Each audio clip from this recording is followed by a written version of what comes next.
Hello everyone, एक बार फिर स्वागत है आप सभी का अपने यूट्यूब चैनल पर। तो फ्रेंड, जैसा कि आप थंबनेल पे देख ही चुके हो, आज की इस वीडियो में हम डिस्कस करेंगे national commissions and committees on education के कुछ इंपॉर्टेंट क्वेश्चंस जो मेनली प्रीवियस ईयर के एग्ज़ाम में ये क्वेश्चन जो थे वो पूछे गए थे। इन क्वेश्चंस को हम थोड़ा डिटेल में डिस्कस करेंगे ताकि अगर यहाँ से कोई क्वेश्चन डिराइव होता है एग्ज़ाम में तो आपको काफ़ी हेल्प मिलेगी। तो फ्रेंड्स, वीडियो को शुरू करने से पहले अगर आप चैनल पे पहली बार विजिट कर रहे हो तो चैनल को सब्सक्राइब भी ज़रूर कर दें और बेल आइकन प्रेस करना ना भूलें। ऑल नोटिफिकेशन ऑन कर दें ताकि मेरे आने वाली हर वीडियो की नोटिफिकेशन आपको मिलती रहे। तो फ्रेंड्स, अगर आप एचपी और एसपीयू बीएड एंट्रेंस की तैयारी कर रहे हो तो इसके लिए मैंने एक अलग से प्लेलिस्ट बनाई है जिसका जो लिंक है वो मैंने डिस्क्रिप्शन बॉक्स में दे दिया है। आप वहाँ पर जाकर वीडियोज़ देख सकते हो। वहाँ पर आपको सभी सेक्शंस की वीडियोज़ आपको देखने को मिलेंगी। तो फ्रेंड्स, अगर आप सभी कमीशन और कमेटियां जो है सभी कमीशन और कमेटियों की पीडीएफ लेना चाहते हो तो आपने 9816270168 नंबर पे व्हाट्सएप करना है और मात्र आपने 50 रुपये जो है वो पेड करने हैं। पेमेंट का जो स्क्रीनशॉट है वो आपने इस नंबर पे सेंड करना है। आपको 2 पीडीएफ जो हैं वो प्रोवाइड कर दी जाएंगी। एक पीडीएफ में सभी कमीशन और कमेटियाँ एक पीडीएफ में सभी कमीशन और कमेटियाँ विद ईयर जितनी भी कमीशन और कमेटियाँ थी आज़ादी से पहले और आज़ादी के बाद आज तक जितनी भी कमीशन और कमेटियाँ थी वे सभी आपको वहाँ पे प्रोवाइड की जाएंगी। दूसरी पीडीएफ में जो इंपॉर्टेंट कमीशन और कमेटियाँ हैं जो प्रीवियस ईयर के एग्ज़ाम में पूछी गई थी वो डिटेल में आपको देखने को मिलेंगी हिंदी लैंग्वेज में। तो बस आपने इस नंबर पर व्हाट्सएप करना है और मात्र 50 रुपये जो है आपने पेड करने हैं और पेमेंट का स्क्रीनशॉट आपने सेंड करना है इस नंबर पे। आपको 2 प्रोडक्टेड पीडीएफ जो है वो प्रोवाइड कर दी जाएंगी। अब चलते हैं फ्रेंड्स वीडियो पे।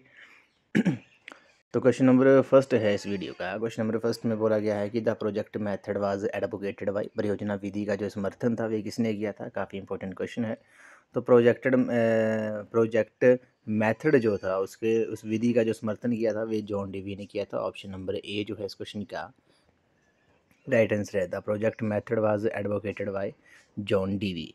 अब यहाँ से कुछ आपने क्वेश्चन जो है वो एक और क्वेश्चन डिराइव होता है कि प्रोजेक्ट मेथड जो था परियोजना विधि को जो था वो पॉपुलर पॉपुलर किसने किया था, प्रसिद्ध किसने किया था, लोकप्रिय किसने बनाया था। तो वो आपने याद रखना है WH किलपैट्रिक ने। किसने? WH किलपैट्रिक ने। ये आपने नोट कर लेना है। क्वेश्चन जो है वो कई बार पूछ लिया जाता है कि प्रोजेक्ट मेथड जो था उसे पॉपुलराइज्ड किसने किया था। तो वो किलपैट्रिक ने किया था।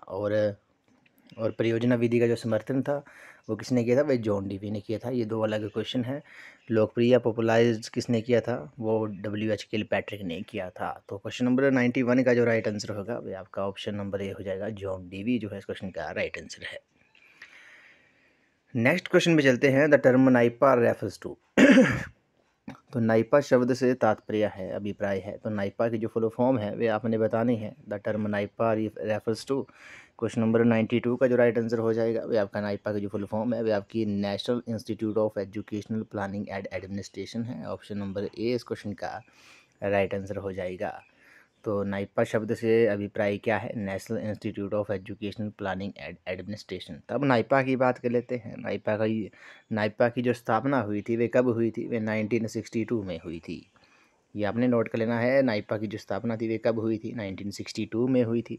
और इसका जो हेडक्वार्टर है वो न्यू दिल्ली में। कहाँ पे है? हेडक्वार्टर जो है वो न्यू दिल्ली में है। ये आपने याद रखना है। इंपॉर्टेंट क्वेश्चन है, कई बार एग्ज़ाम में पूछ लिया जाता है। तो इसका जो हेडक्वार्टर है वे कहाँ पे है, न्यू दिल्ली में है। इसकी स्थापना कब हुई थी, 1962 में हुई थी। तो नाइपा की जो फुल फॉर्म है वे आपकी national institute of educational planning and administration है। ऑप्शन नंबर ए इस क्वेश्चन का राइट आंसर है। और भी आपसे एब्रीविएशन जो है वो पूछी जा सकती है, जैसे NLM की फुल फॉर्म क्या है, नेशनल लिटरेसी मिशन है NLM की। और ये किस वर्ष आया था, 1988 में ये लॉन्च किया गया था। NCERT की फुल फॉर्म पूछ लेते हैं, national council of educational research and training. ठीक है। और इसका हेडक्वार्टर जो है वो न्यू दिल्ली में है। 1961 में 1 सितंबर 1961 को NCERT की स्थापना हुई थी।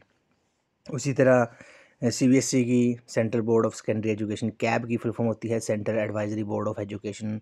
और और आपने एक और याद रखनी है NCTE, national council of teacher education. और डाइट की जो फुल फॉर्म होती है वे आपकी district institute of education and training हो गया। UGC की यूनिवर्सिटी ग्रांट कमीशन हो गया।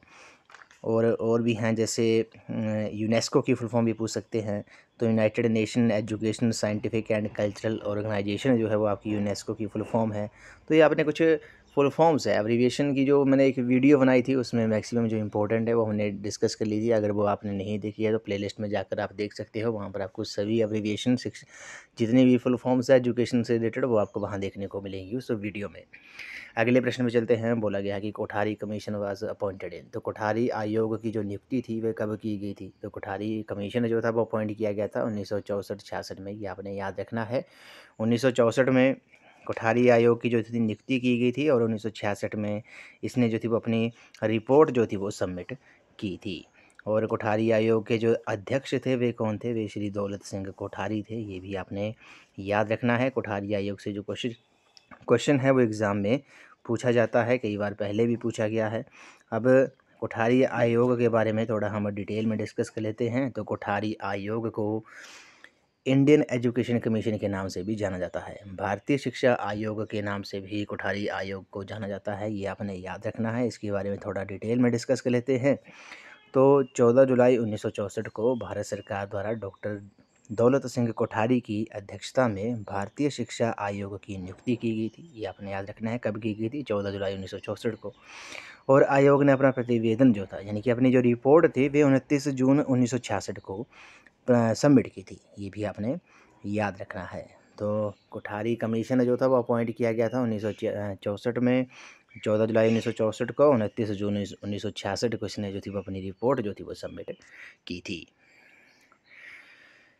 क्वेश्चन नंबर 94 पे चलते हैं। क्वेश्चन नंबर 94 में बोला गया है कि education commission was appointed after independence is called, आज़ादी के पश्चात नियुक्त किया गया शिक्षा आयोग जो वो है उसे क्या कहा जाता है? तो एजुकेशन कमीशन जो आज़ादी के बाद अपॉइंट किया गया था उसे विश्वविद्यालय शिक्षा आयोग के नाम से जाना जाता है। ऑप्शन नंबर बी जो है इस क्वेश्चन का राइट आंसर है, यूनिवर्सिटी एजुकेशन कमीशन के नाम से जाना जाता है। इसके बारे में थोड़ा डिटेल में डिस्कस कर लेते हैं। तो विश्वविद्यालय शिक्षा आयोग यानी कि यूनिवर्सिटी एजुकेशन कमीशन को और किस नाम से जाना जाता है? इन्हें डॉक्टर राधाकृष्णन आयोग के नाम से जाना जाता है, ये आपने याद रखना है। तो डॉक्टर राधाकृष्णन जो थे वो आपको पता है स्वतंत्र भारत के ये दूसरे राष्ट्रपति और पहले उपराष्ट्रपति थे। अब इसके बारे में थोड़ा डिटेल में डिस्कस कर लेते हैं यूनिवर्सिटी एजुकेशन कमीशन के बारे में। तो यूनिवर्सिटी एजुकेशन कमीशन कहता है इसका जो गठन था वे बनारस हिंदू विश्वविद्यालय के पूर्व उप कुलपति, वाइस चांसलर व भारत के दूसरे राष्ट्रपति और पहले उपराष्ट्रपति डॉक्टर सर्वपल्ली राधाकृष्णन की अध्यक्षता में हुआ। इस आयोग का जो उद्घाटन था, जो यूनिवर्सिटी एजुकेशन कमीशन का उद्घाटन जो था वो तत्कालीन उस समय के शिक्षा मंत्री श्री अबुल कलाम आज़ाद द्वारा 6 दिसंबर 1948 को किया गया था। तो ये आपने याद रखना है, इसका जो उद्घाटन था वे तत्कालीन शिक्षा मंत्री अबुल कलाम आज़ाद ने 6 दिसंबर 1948 को जो था वो इसका गठन किया था। और इसमें 10 सदस्य थे, ये आपने याद रखना है। 10 सदस्य कौन थे? Doctor Tarachand, doctor Zakir Hussain, doctor A Lakshmana Swami Mudaliar, doctor Arthur sir James, doctor Meghnad Saha, doctor Karm Narayan वहल, doctor John के टिंगरेट, श्री NK सिद्धांत जो थे वो सचिव थे, ये आपने याद रखना है। और आयोग के सभी सदस्य शिक्षा के विभिन्न क्षेत्रों में जाने माने विद्वान थे, जो ये 10 सदस्य थे, ये आपने याद रखना है। तो आज़ादी के पश्चात नियुक्त किया गया जो शिक्षा आयोग है उसे विश्वविद्यालय शिक्षा आयोग के नाम से जाना जाता है, यूनिवर्सिटी एजुकेशन कमीशन के नाम से जाना जाता है, और इसे डॉक्टर राधाकृष्णन आयोग के नाम से भी जाना जाता है, ये भी आपने याद रखना है। नेक्स्ट क्वेश्चन पे चलते हैं। Lord Macaulay was in favour of, तो लॉर्ड मैकॉले हक में थे। तो लॉर्ड मैकॉले जो थे वो किसके हक में थे? तो क्वेश्चन नंबर 95 का जो राइट आंसर है आपने याद रखना है। जब भी आपको लॉर्ड मैकॉले का क्वेश्चन आएगा तो वे अंग्रेजी माध्यम द्वारा शिक्षा के वे काफ़ी फेवर में थे, वो उसको प्राथमिकता देते थे, तो ये आपने याद रखना है। लॉर्ड मैकॉले जो थे वो अंग्रेजी माध्यम द्वारा शिक्षा के पक्षधर थे, उसके हक में थे, ये आपने याद रखना है। और लॉर्ड मैकॉले ने कहा था कि जनसाधारण को शिक्षित करना असंभव है, परंतु अंग्रेजी शिक्षा के द्वारा भारतीयों के एक ऐसे वर्ग को शिक्षित करना संभव है जो रंग रूप और रक्त से तो भारतीय हैं, परंतु रुचियों, विचारों, नैतिकता और बुद्धि से अंग्रेज हो, और वे शिक्षा भी धीरे धीरे जनसाधारण तक पहुंचानी है। तो ये आपने याद रखना है लॉर्ड मैकॉले ने क्या कहा था। लॉर्ड मैकॉले ने कहा था कि जनसाधारण को शिक्षित करना जो है वो असंभव है, परंतु अंग्रेजी शिक्षा के द्वारा भारतीयों के एक ऐसे वर्ग को शिक्षित करना जो है वो संभव है जो रंग, रूप और रक्त से तो भारतीय हो, परंतु रुचियों, विचारों, नैतिकता और बुद्धि से अंग्रेज हो, और वे शिक्षा धीरे धीरे जनसाधारण तक पहुंचानी है। तो ये आपने याद रखना है। लॉर्ड मैकॉले जो थे वो अंग्रेजी शिक्षा के पक्षधर थे। नेक्स्ट क्वेश्चन पे चलते हैं। अगला क्वेश्चन जो है वो काफ़ी इंपॉर्टेंट क्वेश्चन है। इसमें बोला गया है कि Mudaliar commission was appointed in. तो मुदालियर आयोग की जो नियुक्ति थी वह कब की गई थी? काफ़ी इंपॉर्टेंट क्वेश्चन है। तो मुदालियर कमीशन जो था वो हमने प्रीवियस वीडियोस में, पहले की वीडियोस में भी हमने डिटेल में डिस्कस किया था। अब इस क्वेश्चन का जो राइट आंसर है वह आपका ऑप्शन नंबर ए है। 1952-53 में जो था वो मुदालियर कमीशन को जो था वो अपॉइंट किया गया था। मुदालियर कमीशन की बात करते हैं, अब इसको थोड़ा हम डिटेल में भी डिस्कस कर लेते हैं। तो 23 सितंबर 1952 को, 23 ये डेट भी आपने याद रखनी है। 23 सितंबर 1952 को, 23 सितंबर 1952 को भारत सरकार ने डॉक्टर ए लक्ष्मण स्वामी मुदालियर, जो कि उपकुलपति थे मद्रास यूनिवर्सिटी के, उनकी अध्यक्षता में माध्यमिक शिक्षा आयोग की नियुक्ति की। तो ये आपने याद रखना है। 23 सितंबर 1952 को भारत सरकार ने डॉक्टर ए लक्ष्मण स्वामी मुदालियर, जो कि वाइस चांसलर थे मद्रास यूनिवर्सिटी के, उनकी अध्यक्षता में मुदालियर कमीशन की अपॉइंट किया। और मुदालियर कमीशन को ये आपने एक और बात याद रखनी है, इसे माध्यमिक शिक्षा आयोग के नाम से जाना जाता है, सेकेंडरी एजुकेशन कमीशन के नाम से भी इसे जाना जाता है। 23 सितंबर 1952 को इसकी नियुक्ति की गई और इसने जो अपनी रिपोर्ट थी वे 29 अगस्त 1953 को सबमिट की थी। तो 29 अगस्त को 1953 को इसने जो थी वो अपनी रिपोर्ट जो थी वो सबमिट की थी। ये आपने याद रखना है, तभी आपको यहाँ पे 1952 1953 जो है वो ऑप्शन में देखने को मिल रहा है।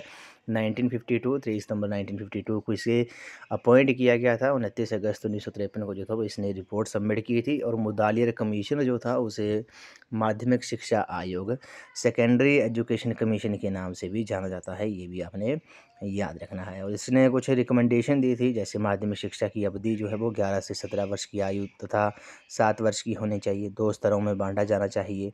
कौन से वो, जैसे 3 वर्ष का माध्यमिक स्तर हो, उच्चतर माध्यमिक स्तर 4 वर्ष का हो। तो ये कुछ उन्होंने रिकमेंडेशन दी थी मुदालियर कमीशन ने, जिसे सेकेंडरी एजुकेशन कमीशन के नाम से भी जाना जाता है।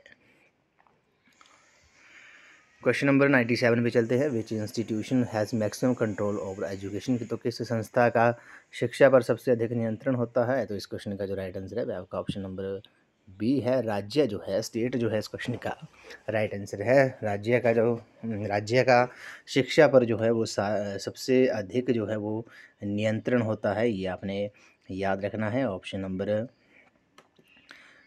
बी जो है इस क्वेश्चन का राइट आंसर है। अगले प्रश्न पे चलते हैं। नेक्स्ट क्वेश्चन में चलते हैं। इसमें बोला गया है कि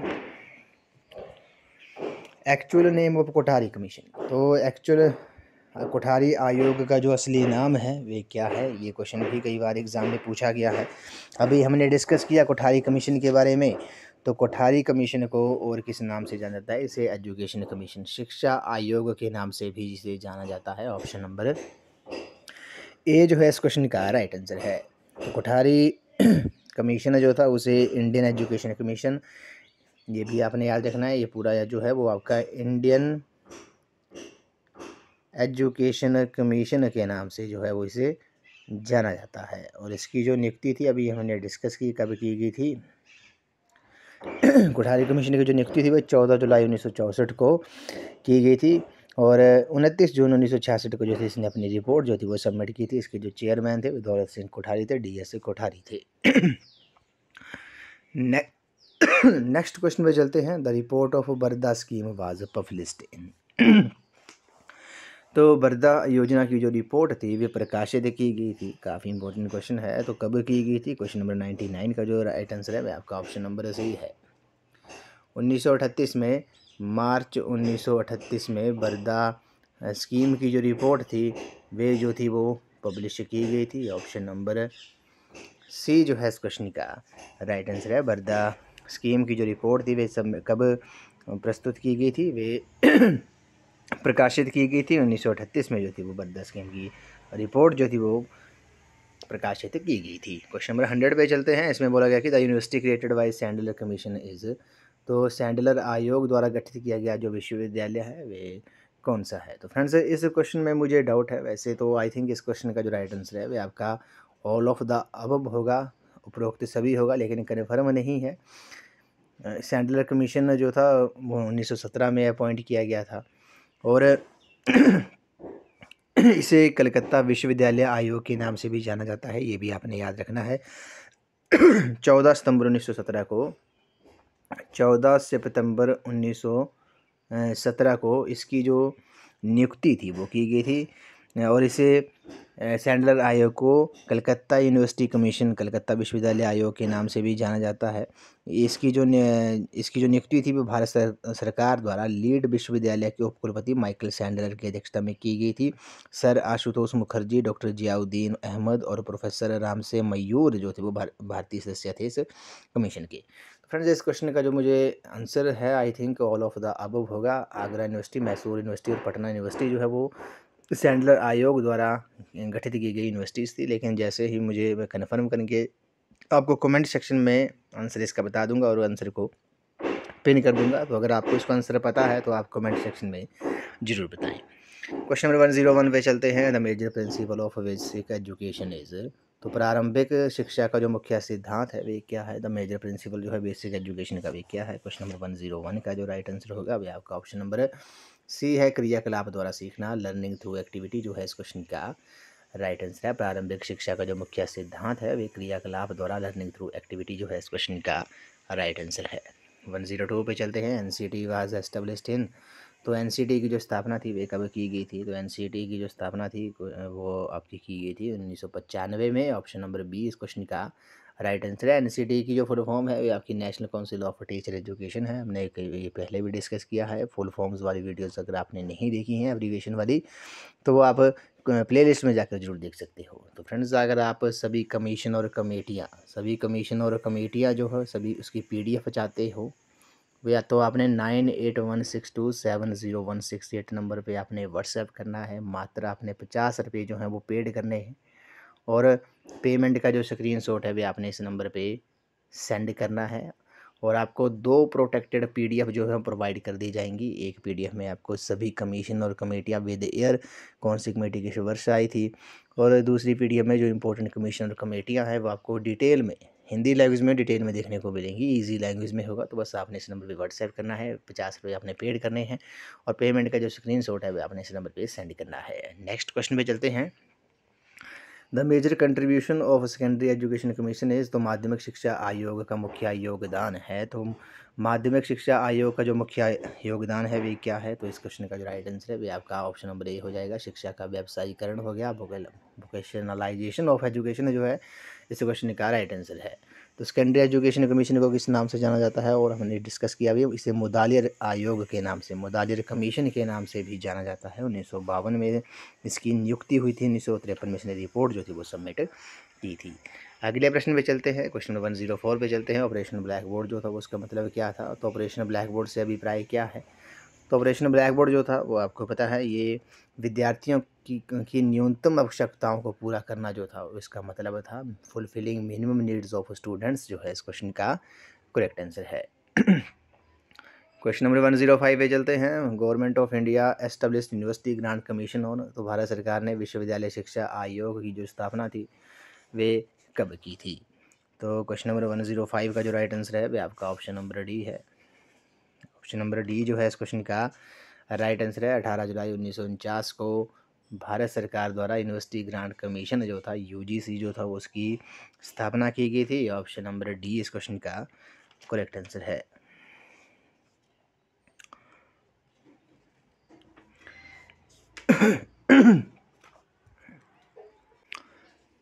नेक्स्ट क्वेश्चन में चलते हैं। इसमें बोला गया विच out of the following is the function of NCERT, तो राष्ट्रीय शैक्षिक अनुसंधान एवं प्रशिक्षण परिषद का निम्नलिखित में से कौन सा कार्य है। NCERT का आपने वर्क बताना है, फंक्शन बताना है। तो NCERT का जो वर्क है वह आपका राष्ट्रीय चर्चा रूपरेखा को क्रियान्वित करना है। Implementation of national curriculum framework जो है इस क्वेश्चन का राइट आंसर है। एनसीईआरटी की जो स्थापना थी वे कब हुई थी, ये भी आपने नोट कर लेना है, 1 सितंबर 1961 को। कब? 1 सितंबर 1961 को एनसीईआरटी की जो वो स्थापना हुई थी, और एनसीईआरटी का जो हेडक्वार्टर है वे न्यू दिल्ली में है, ये भी आपने याद रखना है। National council of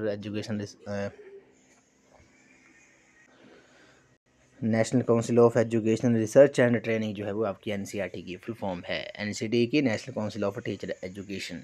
question number 107 में चलते हैं। हार्टोग आयोग ने किस प्रकार की शिक्षा के राष्ट्रीय महत्व पर बल दिया? Hartog committee report emphasised the national importance of which type of education. तो काफ़ी इंपॉर्टेंट क्वेश्चन है। क्वेश्चन नंबर 107 का जो राइट आंसर है, क्वेश्चन नंबर 107 का जो राइट आंसर है आपका ऑप्शन नंबर ए है। प्राथमिक शिक्षा जो है इस क्वेश्चन का राइट आंसर है। हार्टोग कमेटी ने प्राथमिक शिक्षा के राष्ट्रीय महत्व पर जो था वो बल दिया था, तो ऑप्शन नंबर ए इस क्वेश्चन का राइट आंसर है। अब बात करते हैं हार्टोग कमेटी के बारे में भी थोड़ा सा हम ऐसे क्विक डिस्कस कर लेते हैं कि हार्टोग कमेटी जो थी वो कब गठित हुई थी। तो हार्टोग कमेटी जो थी वे वर्ष 1929 में, कब? 1929 में जो थी वो हार्टोग कमेटी जो थी वो गठित की गई थी, ये भी आपने याद रखना है। तो हार्टोग कमेटी जो थी वो कब गठित हुई थी? 1929 में गठित हुई थी। अगले प्रश्न पे चलते हैं। क्वेश्चन 108 पे चलते हैं। The headquarters of NCT is. तो एनसीटी का जो मुख्यालय है वे कहाँ पर है? क्वेश्चन नंबर 108 का जो राइट आंसर है आपका ऑप्शन नंबर सी है, नई दिल्ली जो है इस क्वेश्चन का राइट आंसर है। एनसीटी जो है national council of teacher education जो है इसकी फुल फॉर्म है, ये आपने याद रखनी है, इंपॉर्टेंट है, कई बार एग्जाम में जो है वो पूछी जाती है। तो एनसीटी का जो हेडक्वार्टर है वो आपका न्यू दिल्ली में है। National council of teacher education जो है इसकी फुल फॉर्म है। अगले प्रश्न में चलते हैं। Sandler commission was appointed on. तो सैंडलर आयोग की जो नियुक्ति थी वो किस वर्ष की गई थी? तो इस क्वेश्चन का जो राइट आंसर है आपका ऑप्शन नंबर सी हो जाएगा, 14 सितंबर 1917 को सैंडलर कमीशन की जो थी वो नियुक्ति की गई थी। इसके जो उप अध्यक्ष थे वो माइकल सैंडलर थे, जो कि लीड यूनिवर्सिटी के उप कुलपति थे। 14 सितंबर 1917 को इसकी नियुक्ति की गई थी। और सैंडलर आयोग को कलकत्ता यूनिवर्सिटी कमीशन, ये आपने नोट कर लेना है, इंपॉर्टेंट है। इसे कोलकाता विश्वविद्यालय आयोग के नाम से भी जाना जाता है सैंडलर कमीशन को। इस वीडियो का ये लास्ट क्वेश्चन है। इसमें बोला गया है कि the second review of national policy of education NP was presented in. तो राष्ट्रीय शिक्षा नीति की जो दूसरी समीक्षा प्रस्तुत की गई थी वे किस वर्ष की गई थी? तो इस क्वेश्चन का जो राइट आंसर है वे आपका ऑप्शन नंबर सी है, 1992 में, 1992 में राष्ट्रीय शिक्षा नीति की जो दूसरी समीक्षा जो थी वो प्रस्तुत की गई थी। ऑप्शन नंबर सी इस क्वेश्चन का राइट आंसर है। तो फ्रेंड्स आज की इस वीडियो में बस इतना ही। आज हमने national commissions and committees on education के कुछ इंपॉर्टेंट क्वेश्चन जो प्रीवियस के एग्ज़ाम में पूछे गए थे, इन क्वेश्चंस को हमने थोड़ा डिटेल में डिस्कस किया, ताकि यहाँ से कोई क्वेश्चन डिराइव होता है तो आपको एग्ज़ाम में काफ़ी हेल्प मिलेगी। तो फ्रेंड्स आई होप आपको वीडियो पसंद आई होगी। तो वीडियो को लाइक शेयर एंड कमेंट जरूर कर दें, चैनल को सब्सक्राइब भी जरूर कर दें, और बेल आइकन प्रेस करना ना भूलें, और नोटिफिकेशन ऑन कर दें, ताकि मेरे आने वाली हर वीडियो की नोटिफिकेशन आपको मिलती रहे। तो फ्रेंड्स अगर आप HP और SPU बी एड एंट्रांस की तैयारी कर रहे हो तो इसके लिए मैंने एक अलग से प्लेलिस्ट बनाई है, जिसका जो लिंक है वो मैंने डिस्क्रिप्शन बॉक्स में दे दिया है। आप वहां पर जाकर वीडियोस देख सकते हो, वहां पर आपको सभी सेक्शंस की वीडियोस अगर आपको देखने को मिलेंगी। तो फ्रेंड्स अगर आप सभी कमिश्नर और कमेटियाँ जो है वो उनकी PDF चाहते हो तो बस आपने इस नंबर पे 9816270168 नंबर पे व्हाट्सएप करना है, और मात्र आपने 50 रुपये जो है वो पेड करने हैं। उसके पेमेंट का जो स्क्रीनशॉट है वो आपने इस नंबर पे सेंड करना है। आपको 2 प्रोटेक्टेड PDF जो है प्रोवाइड कर दी जाएंगी। एक PDF में आपको सभी कमीशन और कमेटियाँ विद ईयर देखने को मिलेंगी। दूसरी PDF में आपको जो भी इंपॉर्टेंट कमीशन और कमेटियाँ हैं जो प्रीवियस ईयर में पूछी गई हैं वो आपको डिटेल में हिंदी लैंग्वेज में आपको वहाँ देखने को मिलेंगी। तो बस आपने इस नंबर पे व्हाट्सएप करना है और 50 रुपये पेमेंट करनी है। इसका स्क्रीनशॉट आपने सेंड करना है, और आपको 2 PDF जो है वो प्रोवाइड कर दी जाएंगी, जो आपको मेनली HPU और SPU B.Ed एंट्रांस दोनों में आपको ये PDF जो होगी वो आपको काफ़ी हेल्प मिलेगी। तो फ्रेंड्स आज की इस वीडियो में बस इतना ही। आई होप आपको ये वीडियो पसंद आई होगी। तो वीडियो को लाइक शेयर एंड कमेंट जरूर कर दें, और चैनल को सब्सक्राइब भी जरूर कर दें। तो थैंक यू फ्रेंड्स।